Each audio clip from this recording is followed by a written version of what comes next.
Bienvenidos a esta clase número 8 de ICSE Clase en Línea, en el que vamos a estar viendo el tema de las reformas estructurales a partir del soporte bibliográfico recogido en la bibliografía obligatoria de Torres Juan Carlos, que retoma la temática del proceso político de las reformas económicas en América Latina.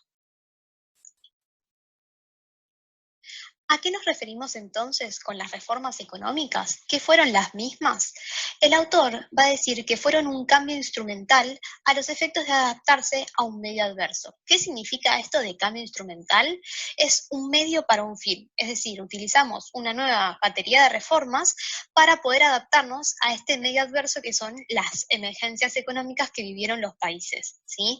Y en el marco de qué se da esta emergencia económica y la necesidad de un nuevo paradigma que les diera salidas para enfrentarlas. Bueno, el paradigma del desarrollo había entrado en crisis ya que los estados desarrollistas habían empezado a generar mucha deuda respecto del gran gasto público que habían erogado, ¿sí? Con ese gasto público alto se genera un déficit fiscal, es decir, una diferencia negativa entre lo que el Estado recauda y el Estado gasta, además de otro contexto de emergencia o crisis económica en el globo, ¿sí? Entonces tenemos una crisis económica, falta de crecimiento, déficit fiscal y este Estado desarrollista que por medio de su intervención en la economía no estaba pudiendo resolverlas. Esta situación se dio sobre todo en Inglaterra a partir de los años 60, 70, y se ve replicada en Argentina en los años 80 y 90, ¿sí?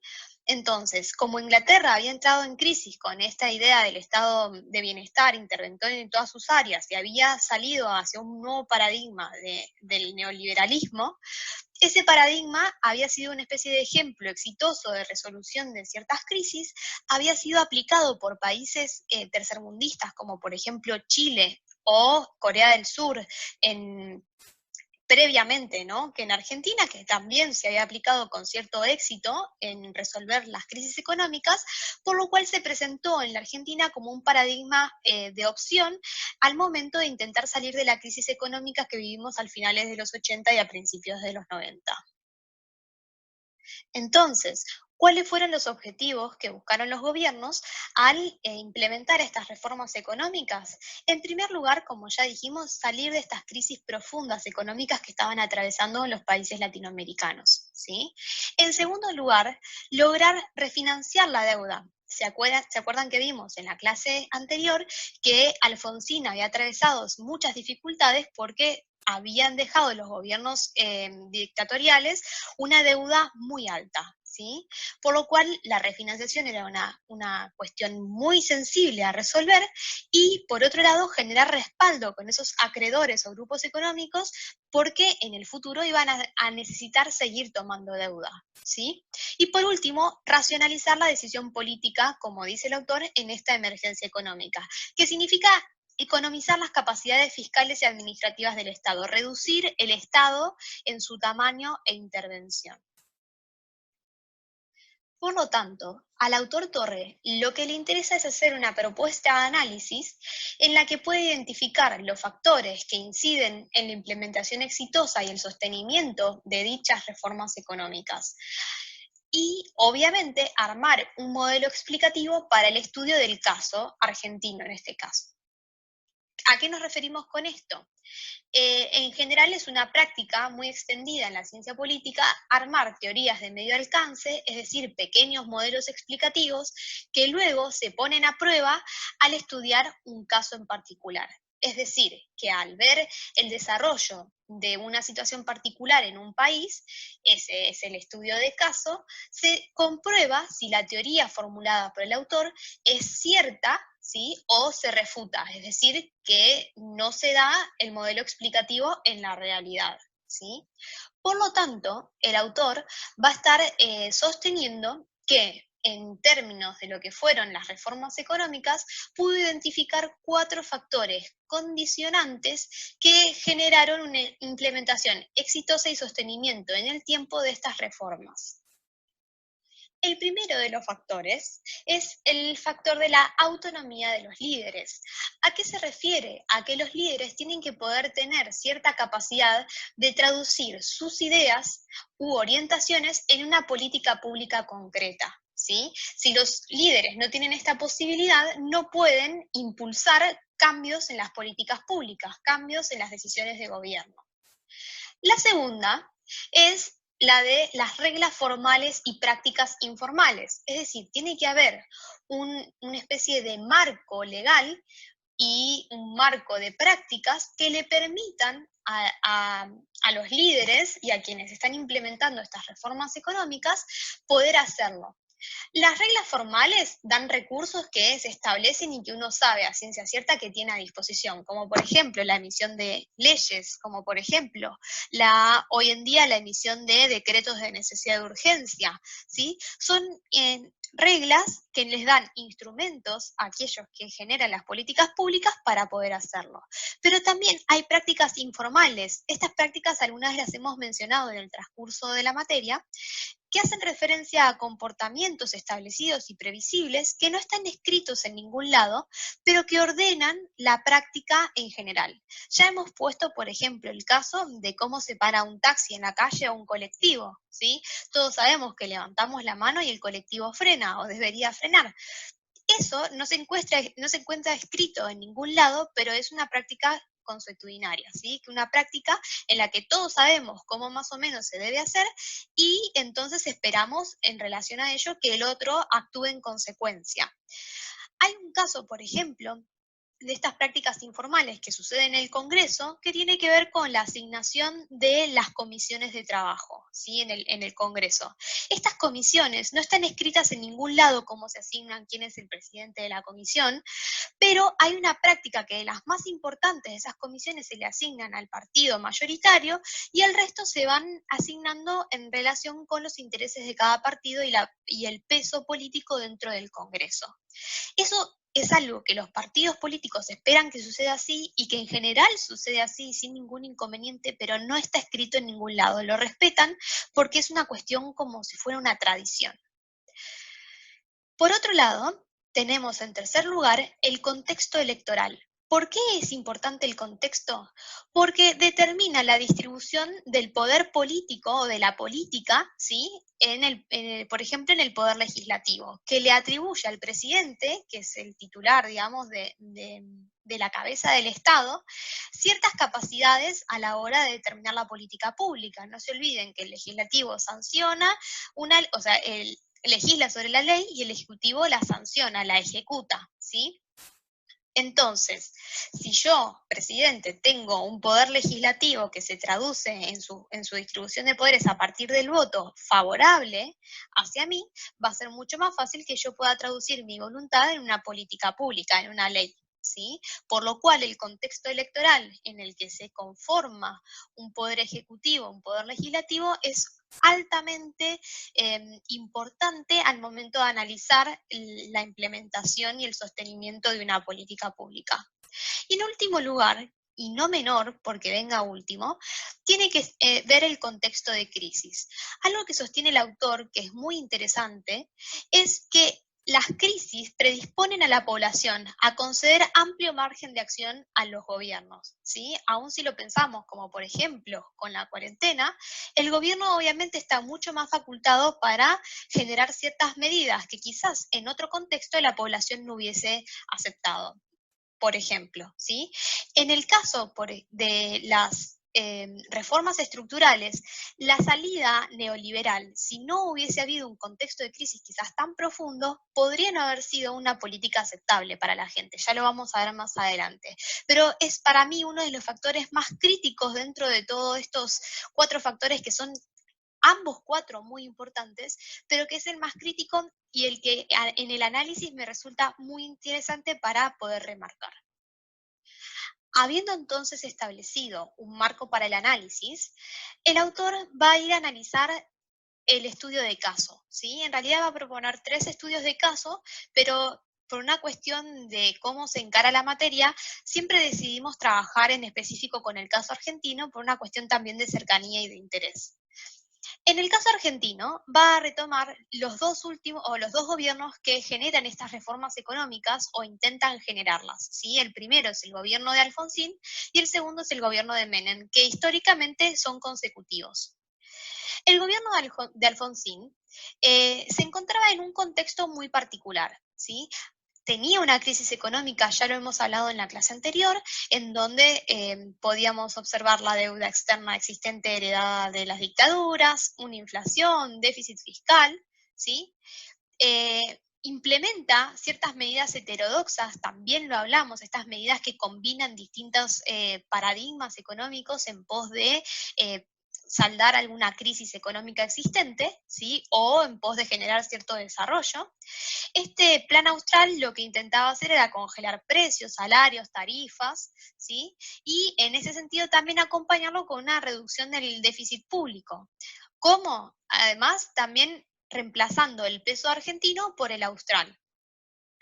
Y en general, este parche que intentó aplicar el gobierno de Alfonsín fue exitoso en el corto tiempo, pero en el un poco más largo tiempo, a partir del año, se empezó a ver que las fallas eran bastante profundas, ¿sí?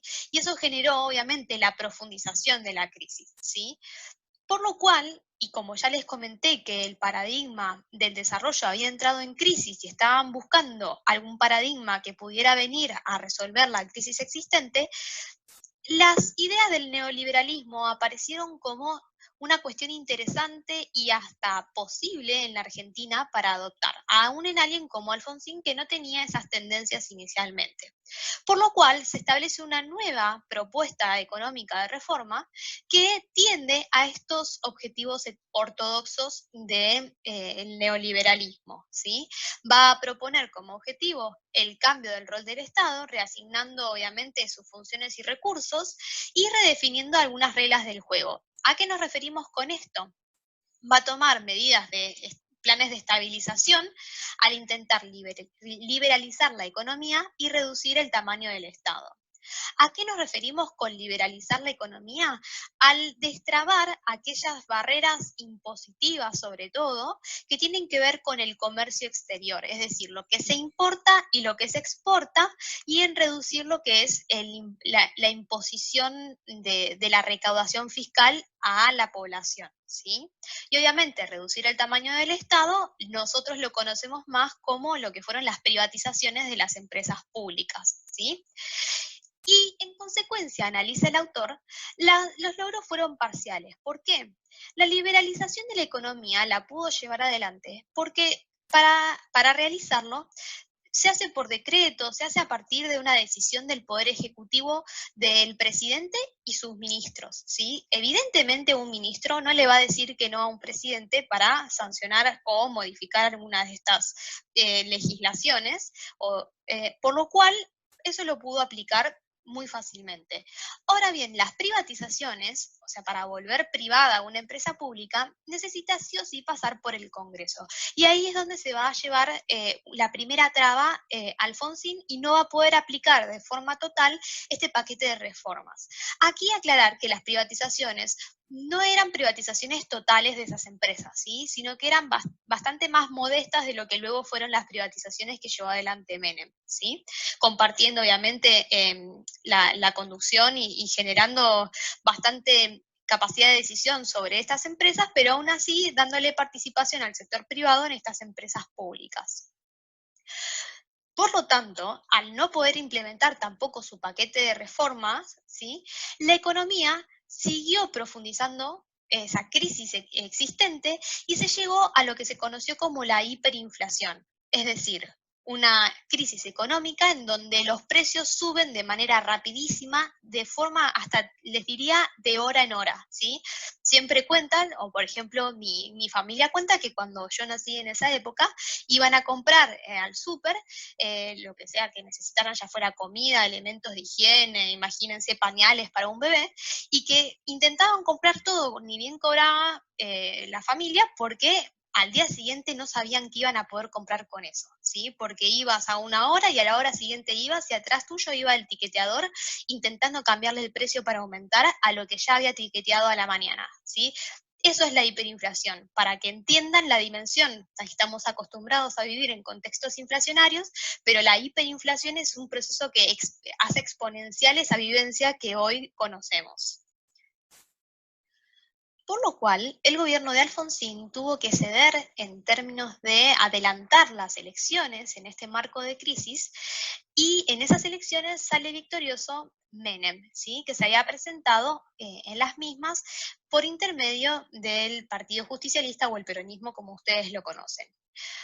Por lo tanto, llega Menem al poder con un contexto, ¿sí? Que es el siguiente. Primero, crisis económica, hiperinflación, es decir, el contexto de crisis muy marcado, déficit fiscal, endeudamiento y altas tasas para poder renovar esas capacidades de crédito, ¿sí? Y obviamente muy pocas reservas eh, de divisas, ¿no? Por otro lado, crisis política. ¿Por qué política? Porque Alfonsín no pudo terminar el mandato y 5 meses tuvo que adelantar las elecciones. Por lo cual, en términos políticos e institucionales, es un golpe muy duro para la institucionalidad argentina, ¿sí? Y por otro lado, entonces, Menem, cuando llega al poder, se encuentra con una situación de una economía muy maltrecha, y pese al programa que había llevado a Menem a la victoria, que era el programa populista desarrollista tradicional, abandona ese programa y se gira hacia la ortodoxia liberal, que fueron estas reformas económicas neoliberales que trata el autor Torre en este texto. ¿Cuál es entonces la propuesta de reforma? Bueno, muy similar a la que propuso Alfonsín, es decir, el gobierno consecutivo arma una batería muy similar, pero con un detalle, que es lo que vemos acá en este tip arriba de lo que es propuestas de reforma económica, que está relacionado con el consenso de Washington. A diferencia de Alfonsín, que hizo una interpretación más moderada de los consejos del consenso de Washington, Menem va a aplicar ese consenso de Washington, que son unos puntos de consejos a aplicar para llevar estas reformas económicas neoliberales a punto, lo va a aplicar como al 100%, como el mejor alumno, ¿sí? Entonces va a generar un cambio de rol del Estado, una reasignación de los recursos, una redefinición de las reglas, va a intentar estabilizar la economía a partir de la liberalización de la economía, es decir, derribar aquellas medidas impositivas para la importación y la exportación, e intentando reducir el tamaño del Estado con la privatización. ¿Cómo lo va a hacer entonces? A partir del apoyo que tenía Menem en el Congreso, no olvidemos que hay una característica que diferencia quizás al peronismo del radicalismo, que tiene que ver con la disciplina partidaria en el Congreso, ¿sí? El peronismo tiene mucha más disciplina partidaria y vota dentro del Congreso lo que su jefe o su ejecutivo al mando propone, ¿sí? Eso es una regla, por ejemplo, de las informales, que le va a jugar mucho más a favor a Menem que lo que le jugaron a Alfonsín, porque su propio partido en el Congreso no lo apoyó, ¿sí? Obviamente va a haber algo muy interesante, que es que Menem va a aumentar la cantidad de participantes en la Corte Suprema. La Corte Suprema son aquellos que determinan finalmente si los decretos que emite el Ejecutivo, por ejemplo, son válidos o no, ¿sí? Si los dejan correr o si los derogan. Esta Corte Suprema aumentó la cantidad de participantes de 5 a 9, y esos 4 que incorporaron obviamente van a tener, como todos sabemos, cierta afinidad a su nuevo poder ejecutivo que participa en la designación de alguna manera, ¿sí? Eso lo va a ayudar que en esta tercera cuestión que les voy a mencionar, lo va a ayudar a implementar las medidas de reforma. Y en este tercer lugar que les digo está la cuestión de los decretos o el decretismo. Menem hizo un uso intensivo y extensivo de los decretos de necesidad de urgencia, ¿sí? Para poder implementar este paquete de reformas, usó los decretos que en realidad no se encontraban reglamentados hasta que se incorporan en la sanción de la Constitución de 1994, ¿sí? Que de hecho lo incorporan de alguna manera para poder utilizarlo, comillas, legalmente, ¿sí? Pero que pese a no tener ninguna reglamentación en la Constitución, el Ejecutivo hacía usos de ellos, siempre hizo usos de ellos, pero Menem hizo un uso muy intensivo de los decretos de necesidad de urgencia. Entonces logró tanto la liberalización de la economía, ¿sí? y la privatización de las empresas, con estas leyes que menciono acá, la ley de emergencia económica, la ley de convertibilidad, la ley de reforma del Estado. La ley de emergencia económica le daba al presidente mucha capacidad para poder legislar, ¿sí? Utilizar los decretos. La ley de convertibilidad fijaba el valor del dólar y del peso uno a uno, ¿sí? Encorsetaba la economía generando un marco de previsibilidad muy amplio, ¿sí? Es decir, que nosotros nos levantábamos todos los días sabiendo cuánto iba a valer el dólar. Ese dólar valía un peso. Pero para que esto pueda ser así, la intervención del Estado en la fijación del precio del dólar tiene que ser muy alta, ¿sí? Esto vamos a ver en un futuro, le va a traer consecuencias muy nocivas a la economía argentina y es lo que luego, este encorsetamiento es el que luego va a llevar en el 2001 a esa gran crisis que todos conocemos. Y por último, las privatizaciones con la reforma del Estado que le posibilita la participación de empresas privadas en las empresas públicas, ¿sí? Entonces, para poder testear este modelo explicativo que vimos al principio de esta clase, el autor de alguna manera nos permite, con los ejemplos traídos, analizar comparativamente el caso de Alfonsín y de Menem y ver por qué uno fue exitoso en la implementación y el otro no. Es decir, ¿por qué el gobierno menemista sí logró implementar las reformas económicas? ¿Sí? Tenemos el caso de Alfonsín, en donde a partir de la autonomía de los líderes, reglas informales y formales, contexto electoral y contexto de crisis, podemos analizar el fracaso, ¿sí? Yendo puntualmente. En referencia a la autonomía de los líderes, podemos ver que Alfonsín sí tuvo cierta capacidad de traducir sus orientaciones en política pública, ¿sí? Concluyó o armó un plan y lo propuso. El problema fue que obviamente el resto de los ítems a considerar no pudo finalmente avanzar en la implementación, pero la autonomía en términos de ideas la tenía. En referencia a las reglas formales e informales, podemos ver que se generó un marco incompleto para lograr la implementación. ¿Por qué? Porque el partido de Alfonsín, como el peronismo, el partido contrario, no acompañaron este proceso de reformas, ¿sí? Y al no acompañarlos y haber una parte muy importante de este proyecto, que es la reducción del Estado, y no poder sancionarlo por medio de las leyes, generó que obviamente el paquete de reformas no pudiera implementarse. Además, en el contexto electoral, su partido tampoco tenía una cuestión de la mayoría, ¿no? En la Cámara de Diputados y Senadores. Por lo cual, por más que su partido lo hubiese acompañado o no, debería haber habido una negociación con el peronismo que evidentemente tampoco llevó a la sanción de las leyes necesarias, ¿sí? El contexto de crisis. Si bien había una crisis económica, podemos decir que no era tan profunda, o era mucho menos profunda que la que luego tuvo Menem al asumir. Por lo cual, esta crisis poco profunda no generó quizás el contexto necesario para que la sociedad estuviera afín a permitir este cambio en las reformas económicas que estaba intentando aplicar Alfonsín. Entonces, en contraposición, el gobierno de Menem, vamos a ver que tiene la capacidad o que tiene estos factores, los cuatro cubiertos, ¿sí? En tanto autonomía, porque define su voluntad de implementar las reformas, en tanto las reglas formales e informales, como vieron, incorporó los decretos de necesidad de urgencia en la reforma del 94 de la Constitución, generó una Corte Suprema amiga, ¿sí? Generó una serie de disciplinamientos partidarios muy importantes. Por otro lado, en el contexto electoral, siempre tuvo el peronismo mayoría en las cámaras y además le sumo también el tema de la disciplina. No solamente tiene las personas sentadas en sus bancas, sino que además esas personas están dispuestas a votar sus proyectos. Y por otro lado, el contexto de crisis al inicio del gobierno, porque la percepción de la crisis cuando inicia el gobierno de Menem era mucho más profunda que al iniciar el gobierno de Alfonsín, por lo menos en la crisis económica, ¿no? Estos cuatro factores van a terminar de consolidar el éxito en la implementación de las reformas económicas ortodoxas en el año 90, en la década del 90 en Argentina.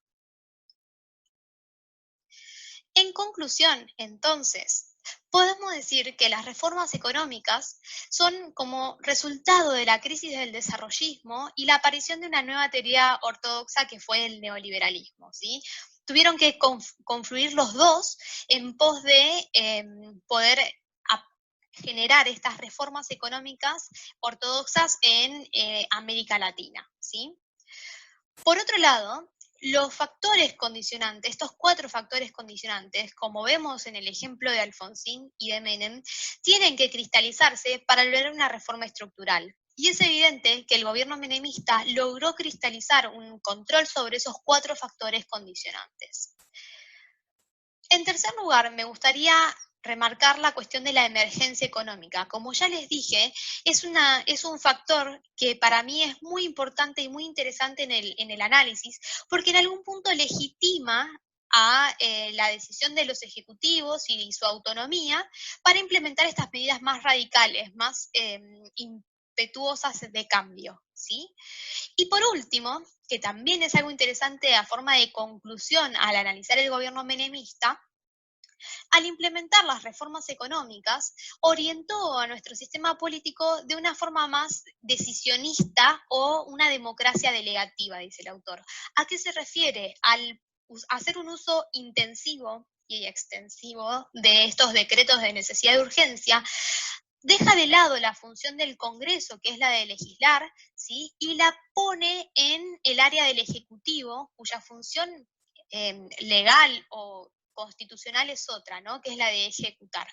A eso se le llama democracia delegativa, cuando el Poder Ejecutivo avanza sobre las funciones del Legislativo y legisla, ¿sí? Entonces pareciera que la población le da un cheque en blanco al Ejecutivo que le permite básicamente al ser electo traducir sus ideas en política pública directamente. Y se genera esta democracia delegativa, ¿sí? De delegación viene. Hemos llegado al final de esta clase número 8 y ahora no te olvides que tenés que leer los textos que trabajamos, responder las guías de lectura que preparamos para ayudarlos a comprender o seguir las principales líneas que exponen los autores en sus textos y obviamente participar de las actividades que les proponen los profes de cada curso, como fueron definidas en la modalidad de cada profe, ¿sí? Les agradecemos que nos hayan acompañado hasta acá y nos encontramos en la próxima clase.